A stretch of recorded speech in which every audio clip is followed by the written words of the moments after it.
This is a demonstration on how to rebuild a Jordan Valve Mark 60 pressure regulator. First, you would receive a kit from Jordan Valve, which will have these parts in it. You will have a diaphragm, stem and lock nut, disc pin, a set of seats consisting of the plate, the disc, and the disc guide. First step when you get the kit is to lay out the parts to make sure you have what you need. Then you would take the disc and the disc pin, insert like this to make sure that the pin rotates freely without any binding. Once you have that, you're ready to move on to the rebuild.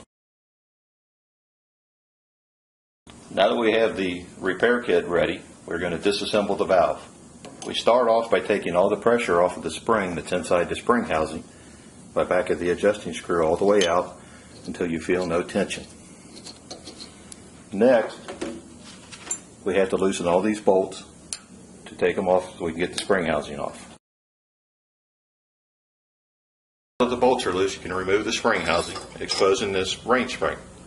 Just remove that. And now you have to remove the diaphragm assembly by rotating counterclockwise until it comes loose from the stem.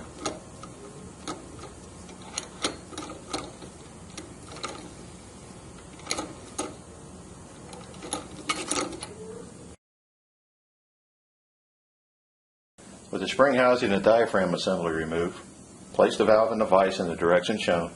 Remove the cap bolts. With the bolts removed, just lift the cap off of the body, exposing the seats.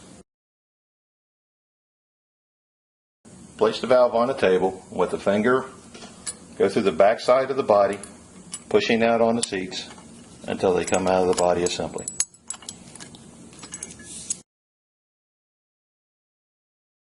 With the valve back in the vise, remove the stem and the disc pin by loosening the nut from the assembly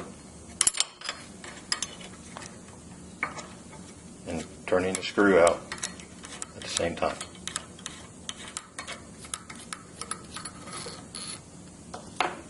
You can remove the disc pin from the body. Inspect the bore of the body for any defects. If you find any holes, scratches, replace the body. Now we are ready to rebuild the valve using the parts that came with your rebuild kit. Take the disc pin that came with the kit, insert it into the body. Take the nut that comes with the stem, hold in body as such. Take your stem, come through the top side of the valve, through the body, and run the nut up on the stem.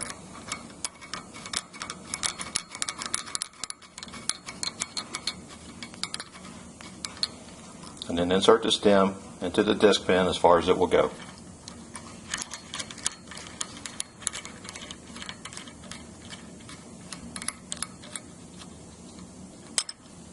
You can then lock the nut to the disc pin with 2 wrenches.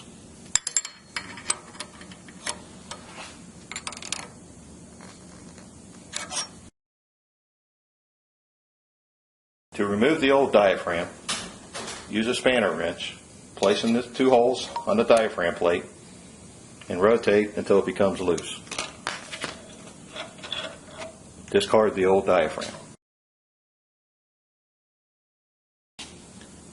Inspect the sealing surface of the diaphragm for any scratches across this real small sealing surface. If there are any scratches, you can take this on a very flat surface with sandpaper and sand it flat. Take the new diaphragm, place over the diaphragm plate, take your lower diaphragm plate, screw it in as far as it will go, spanner wrench, and then tighten up until you see a slight bulge in the diaphragm. Take your diaphragm assembly and install on the stem and the body.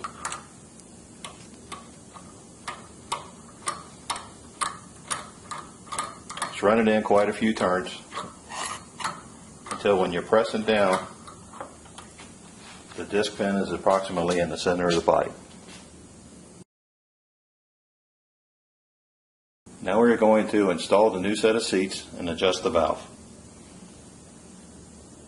Take a little bit of anti-seize, go on the back side of the plate with a real thin coat around the outside sealing edge. With the index pin pointing towards you and the valve in this position in the vise, insert the plate into the body with the disc pin coming through the center hole. Take your disc, put a couple of drops of real light oil on the surface. On the disc, there will be a very small arrow. This arrow will point toward the index pin. Place the disc as such and just rub it in a few times to make sure it seats. There should not be any grabbing or any type of grit between the plate and the disc. Okay. To adjust the seat, press down on the diaphragm assembly all the way. You will then look at the seats to see if the orifices in the plate and the orifices in the disc line up. In this case, they do not. You can see a small amount of plate through the disc. Rotate the diaphragm assembly clockwise until the orifices line up perfectly, as such. Take the disc guide that comes with the seat set with a hole for the index pin. Place it into the body. Press down to make sure your seats are still lined up. Take a small amount of anti-seize. Put it on the outside sealing edge of the disc guide.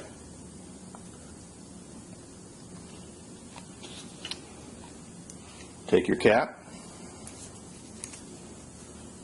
place it over the body,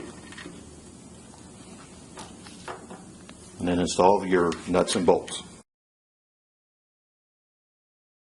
Run the bolts down finger tight all around the cap and the body. Take the torque wrench, using the torque that is listed in the Mark 60 I&M, evenly torque the cap bolts in a star pattern until the correct torque is reached. Cut. Once you've reached this point, take the valve, set it upright in the vise. Take the spring set, place it back on top of the body. Take your spring housing, put it back on top of the body. Run your screws down finger tight, and once again, torque it to the value that is listed in the Mark 60 I&M. Okay. Once you have the bolts back in and properly torqued, run the adjusting screw down until you feel it hit the spring.